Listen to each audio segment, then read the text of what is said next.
Salut, bienvenue dans cette nouvelle vidéo qui devrait être le début d'une nouvelle série de vidéos que vous retrouverez facilement sur la chaîne. C'est celle qui aura pas beaucoup de vues sur la chaîne secondaire, je pense, mais que j'avais vraiment envie de faire. Je veux parler des carnets de culture avec vous. Je sais pas si je l'avais mis dans le titre ou pas. Alors, un carnet de culture, c'est quoi? Ça ressemble un peu à un bullet journal, si vous connaissez ça, mais c'est pas un bullet journal. C'est pas non plus un agenda, c'est un carnet de culture. C'est un truc qui est très populaire aux États-Unis, qui est un petit peu arrivé en France par le biais de TikTok, comme quoi des fois sur TikTok on voit des trucs cool émerger. Si vous mettez le hashtag carnet de culture sur le TikTok FR, vous allez voir des vidéos majoritairement de créatrices qui vous présentent le leur. Et moi ça m'a beaucoup plu, je m'y suis intéressé, j'utilisais déjà un carnet un peu en carnet de culture entre guillemets et je pense vraiment que ça a à faire sur cette chaîne et qu'il y a moyen de vous en parler et qu'il y a moyen de vous motiver à faire le vôtre et à vous donner des clés, etc. Alors on commence par quoi? On commence par avoir un bon gros carnet comme celui-ci. Alors il peut y avoir des lignes, il peut y avoir ce que vous voulez, ça peut être tout blanc. Moi j'aime bien ceux qui ont des petits points comme ça. En ça on est d'accord que ça ressemble un petit peu au bullet journal. J'utilise du format A5, format A6 pour ce type de carnet, ça me paraît trop short, et format A4 trop grand parce que le but c'est quand même de l'avoir souvent avec vous. J'ai écrit un résumé en 4 points pour structurer et pas être trop dans le blabla de ce qu'est pour moi un carnet de culture. 1. C'est un outil de mémoire et d'expression personnelle. J'avais noté en priorité, il me sert à noter toutes les informations que je croise et que je voudrais retenir, comme des faits historiques, des anecdotes, des citations marquantes, du savoir et de la culture intéressante. Ensuite, il me permet aussi de documenter des éléments culturels comme des films, des livres, des expos. En fait, toutes les sources de culture à laquelle j'ai accès, je peux les reverser quelque part. Et ensuite, je peux y ajouter bien sûr des petites critiques personnelles, des notes, des réflexions. 2. C'est une approche créative et esthétique. Ça veut dire que ça peut être très visuel ou pas, ça peut inclure des couleurs ou pas, des dessins ou pas, des stickers ou pas, des collages, ce genre de choses, même pour les personnes qui sont très chaudes de la calligraphie, de la typographie très soignée. À minima, en tout cas, il y a un petit peu de visuel pour différencier les sections. On va retrouver par exemple différentes sections à l'intérieur du carnet de culture. 3. C'est une nouvelle manière, je trouve, d'organiser sa vie culturelle. Ça permet de garder une trace de toutes les choses qu'on a déjà explorées, qu'on ait apprécié ces choses-là ou pas d'ailleurs, et on peut découper son carnet de culture en catégories, un petit peu comme des matières à l'école, sauf que là, on peut croiser et faire même fusionner des catégories ensemble. Et le 4e point, c'est qu'est-ce qui le différencie vraiment du bullet journal? Déjà, le bugeot, c'est vraiment pour l'organisation de sa vie quotidienne, l'organisation de son temps, les trackers. Le carnet de culture, ça se concentre exclusivement aux apprentissages et aux découvertes culturelles. C'est pas fait du tout pour organiser votre productivité, c'est fait pour être une sorte de mémoire vive, déportée. C'est un disque dur externe de votre cerveau. Donc c'est un cerveau externe. Le bullet journal aussi, il est très porté sur les listes de choses à faire, par exemple les to-do, les matrices d'Eisenhower, etc. Là, pas du tout. On va avoir une approche beaucoup plus libre, beaucoup plus thématique, vous allez voir. Cette vidéo, elle se veut pas du tout exhaustive. Je me prépare à tourner une autre vidéo avec un carnet beaucoup plus avancé, avec beaucoup de matériel. Cette vidéo-là, c'est vraiment pour vous présenter le concept même du carnet de culture, vous donner 2-3 bases pour vous en servir, pour commencer un petit peu à tâtonner, vous aussi si vous voulez commencer. Une piste de matériel à utiliser, mais ce sera loin d'être exhaustif, on complétera dans la prochaine vidéo. Des pistes d'utilisation de techniques de mémoire dont j'ai jamais parlé ailleurs, dont je me sers pour le carnet de culture, qui sont très efficaces. Et pareil, ce sera toujours pas exhaustif, on y reviendra plus tard. Et un début d'utilisation du carnet, juste pour la première mise en place, et ça aussi, on y reviendra dans la prochaine vidéo. N'oubliez pas, si vous avez lu mes bouquins, 1 vaut mieux que 0. Là, le but, c'est de se mettre en action, de passer du 0 au 1, de commencer un petit peu à s'en servir, de commencer à appréhender l'outil, pas d'essayer de le faire parfaitement bien. Alors, on va s'équiper de quoi? D'un crayon bleu, d'un crayon noir, d'un crayon rouge. Vous avez vu, c'est même pas de la même gamme, c'est moche comme tout. Un stabilo vert, un stabilo rose et une petite imprimante thermique portable. Ça, je m'en sers énormément. Alors, j'ai 2 autres carnets que j'ai tout le temps avec moi. Un carnet qui me sert à noter toutes les choses par rapport à la saga de Dagda, l'arbre des 4 saisons et la suite que je suis en train d'écrire, mais un autre carnet qui se remplit de toutes les idées de choses que j'ai envie de créer ou de réaliser dans ma vie. Donc, c'est pas du tout de la culture comme là ce qu'on va faire, c'est pas un carnet d'organisation personnelle comme le bugeot, c'est juste toutes les idées qui me passent par la tête. Et je me suis aperçu que les idées étaient souvent accompagnées d'un flash, c'est d'une image mentale.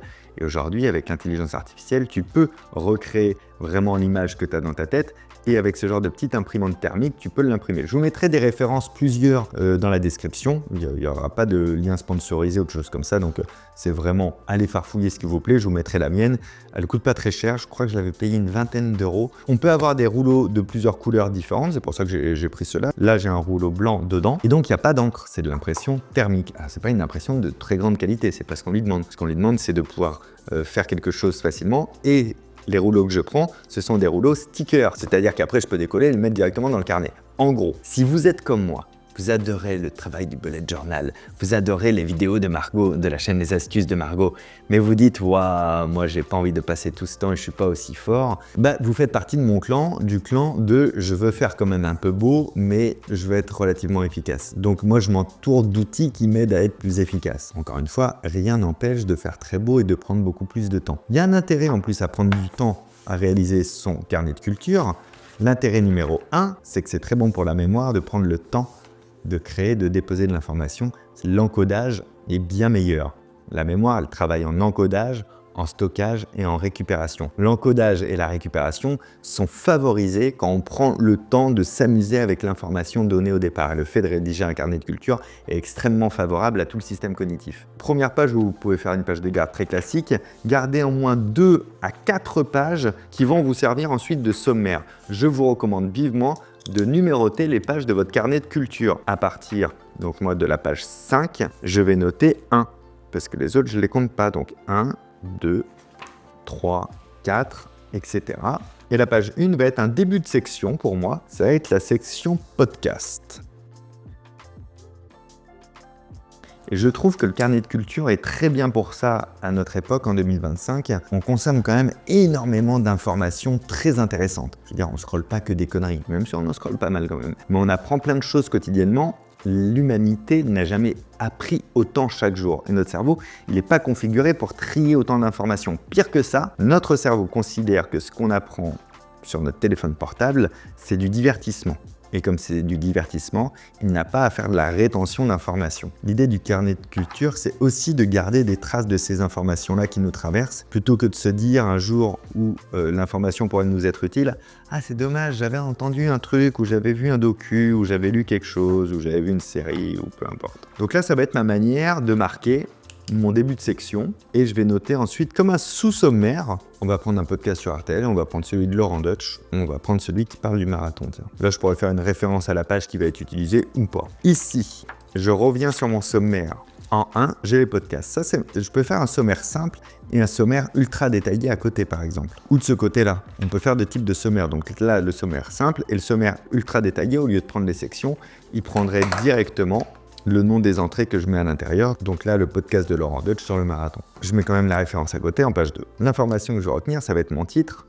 On va parler donc du marathon. C'est quoi, ça vient d'où, comment, pourquoi, etc. La première chose qu'on apprend quand on écoute ça, c'est que le marathon, ça vient d'une ville à côté d'Athènes qui s'appelle la ville de Marathon. Ça déjà, je peux m'en faire une représentation physique et visuelle avec ça. Si je vais pas forcément sur ChatGPT, je peux chercher sur juste Google une image. Carte, Marathon, Athènes. C'est pas mal ça.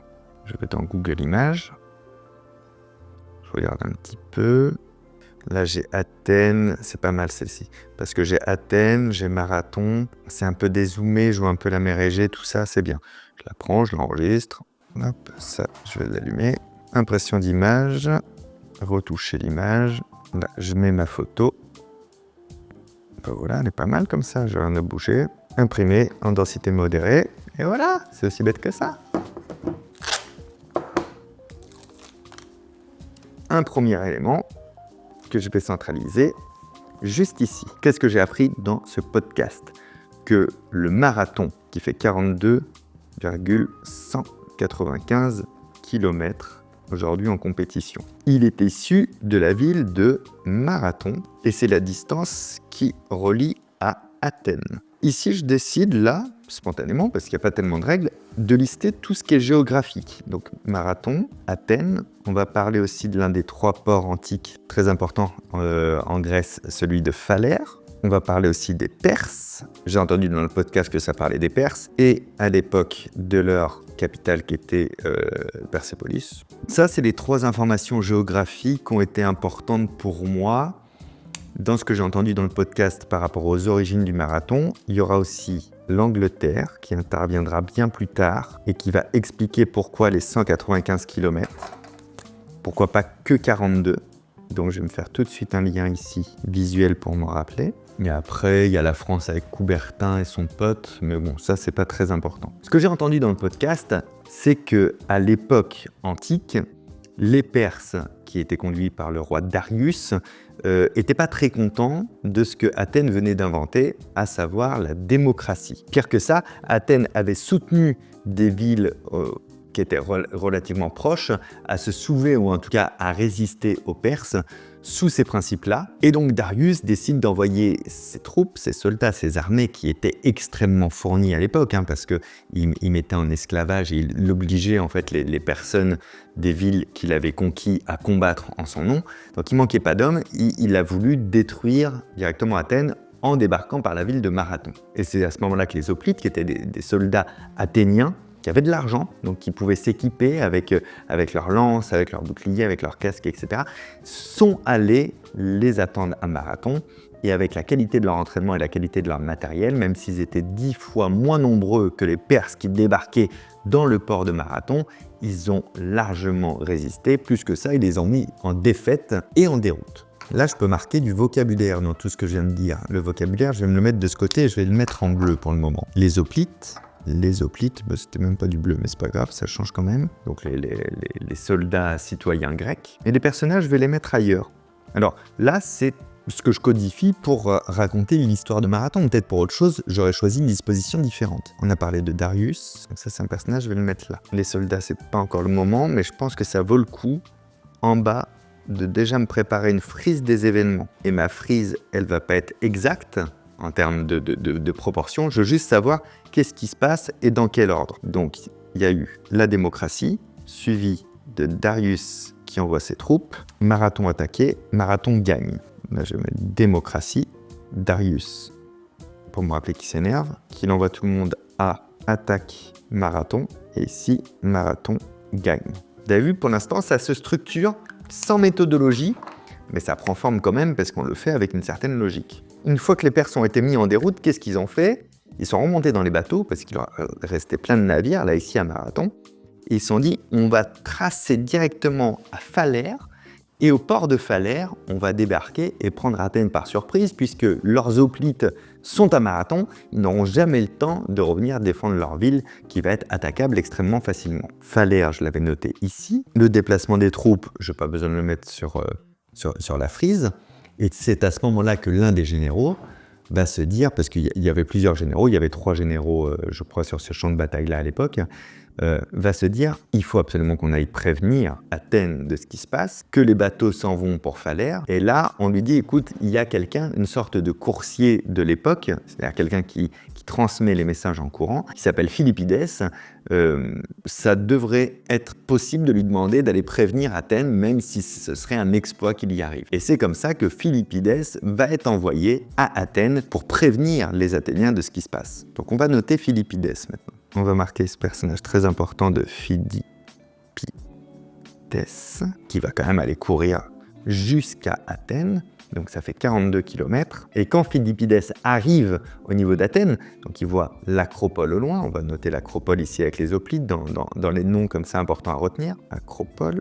Il se dit, faut pas que je lâche, faut que j'y arrive, donc il monte jusqu'à l'acropole, et là il dit à toutes les personnalités politiques présentes à l'époque que le port de Phalère va se faire attaquer, et l'histoire raconte, c'est peut-être juste une légende, mais qu'il est mort à ce moment-là. Donc la première personne à avoir couru la distance marathon, les 42 km, a fait un effort tellement puissant qu'elle en est morte à l'arrivée, mais non pas sans délivrer son message, ce qui fait que les Athéniens ont pu se préparer et ont pu résister et répondre présent à l'attaque du port de Phalère. Voici au passage pourquoi les Perses n'ont pas réussi en fait à détruire les Athéniens. La suite qu'on pourrait continuer à reporter, peut-être avec d'autres couleurs pour marquer l'autre temporalité. La suite du podcast, des choses que j'ai voulu retenir à l'intérieur, ce sont les choses suivantes.